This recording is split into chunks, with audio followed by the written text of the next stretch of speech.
news sort of calms down and everything slows to a crawl as far as coaching changes, free agents, and trade noise, I figured this is a good time before everything starts to pick up after the Super Bowl to begin the process of evaluating the talent that we are looking at for the Minnesota Vikings heading into 2021. We're going to do this by positional group. So we're going to start today with the defensive line.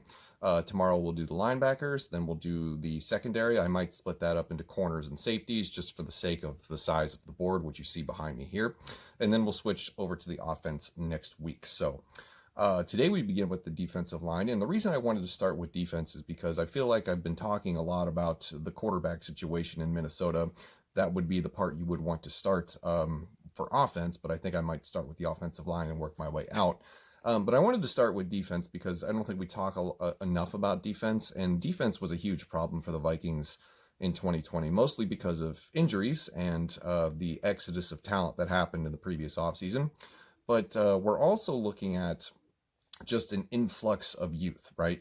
And this defensive line was easily, probably, arguably, the worst positional group for the Minnesota Vikings for all of 2020, even with Yannick Ngakoue on the roster, who only survived, I think it was, 6 games in Minnesota, 5 games before he was traded unceremoniously to the Baltimore Ravens. So here behind me on the board is something you can follow along with visually as we sort of talk about what we have to look forward to and the overall makeup / DNA of the defensive line going into the 2021 season. So this is all, the contract information is all according to overthecap.com. So if you have issue with that, take it up with them because that's where the information is coming from. So just a few statistics to sort of whet your appetite for how bad this defensive line was in 2020. PFF pass rushing grade of dead last for their final pass rushing report for the 2020 season. We finished 32 out of 32 teams, and that is warranted because of the statistics. Odenigbo was the only player with more than 25 pressures on this defensive line. He had a total of 42. Everybody else, less than 25 apiece. We could not consistently get pressure on the quarterback. Now, we did have some, explosive plays here and there, but for the most part, watching games, it looked like opposing quarterbacks had just about all day and then some to throw the ball. It was like you could, make a phone call on a rotary phone, and he still has time to throw the football. Our 2020 pressure rate was 21.6%. So I believe that, if I explain this correctly, that's 21.6% of passing attempts that we were able to generate pressure.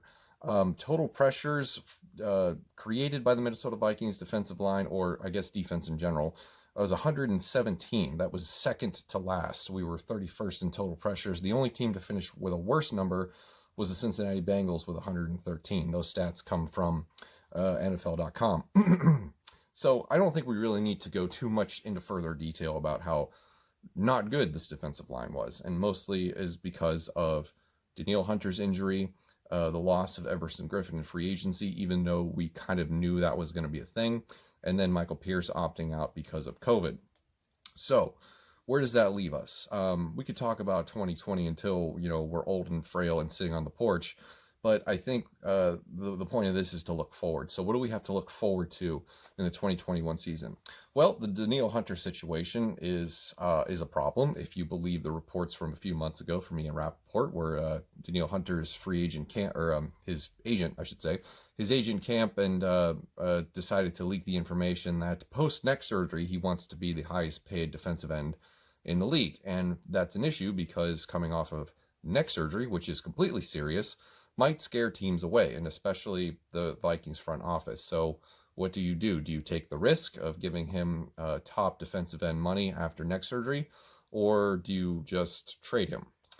So that is the answer that we're going to need to know in the next couple of months.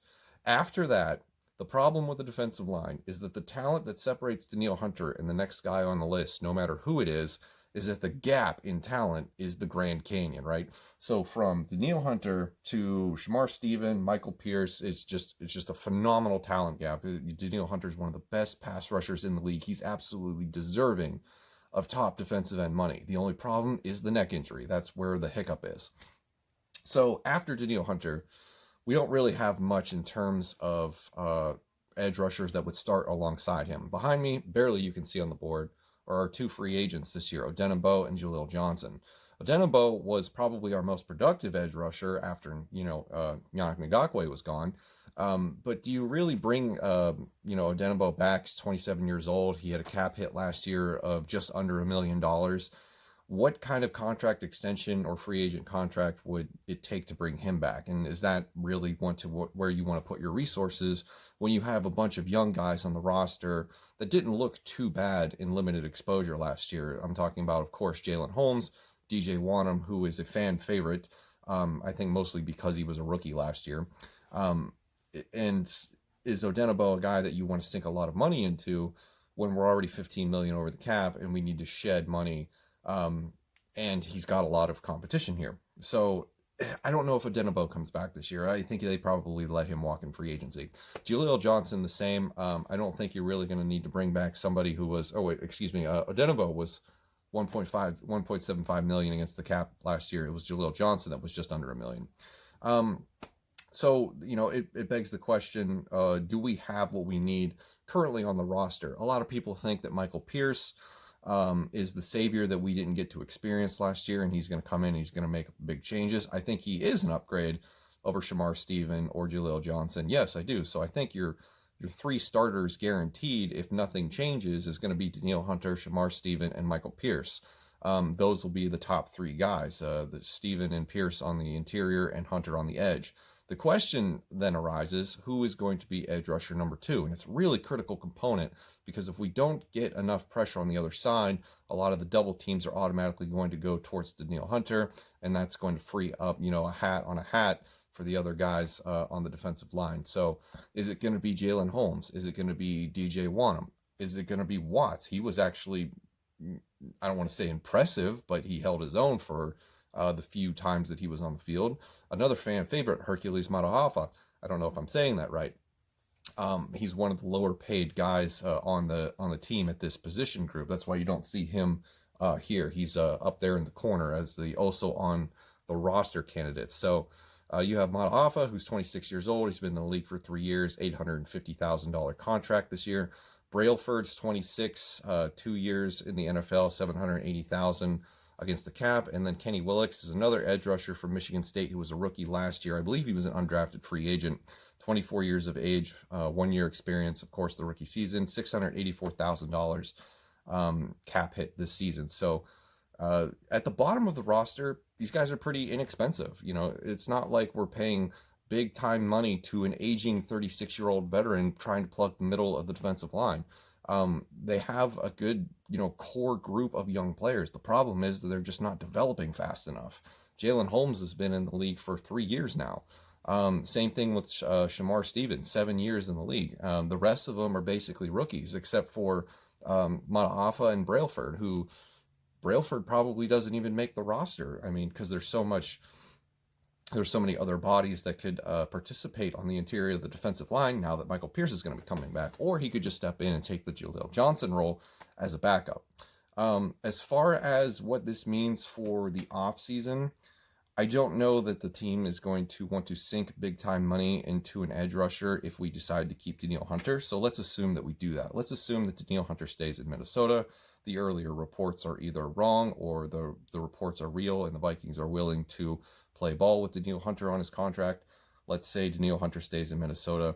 I think what we're going to be seeing in the first round of the draft is, depending now, of course, on the offensive line situation, which we'll get to next week, depending on how the board falls with the 14th overall pick, I think you're either looking at Kwity Paye for Michigan or Gregory Rousseau for Miami.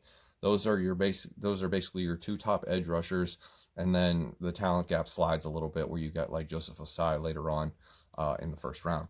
So that's where we're at with the defensive line. Let me know what you guys think in the comments below about the talent that we currently have. How do you feel about the Danielle Hunter situation? And what do you expect to see as the roster continues to grow and change this offseason? So that is a look at the defensive line for the Minnesota Vikings heading into the offseason prior to 2021. Thank you very much for watching, and I'll see you in the next one.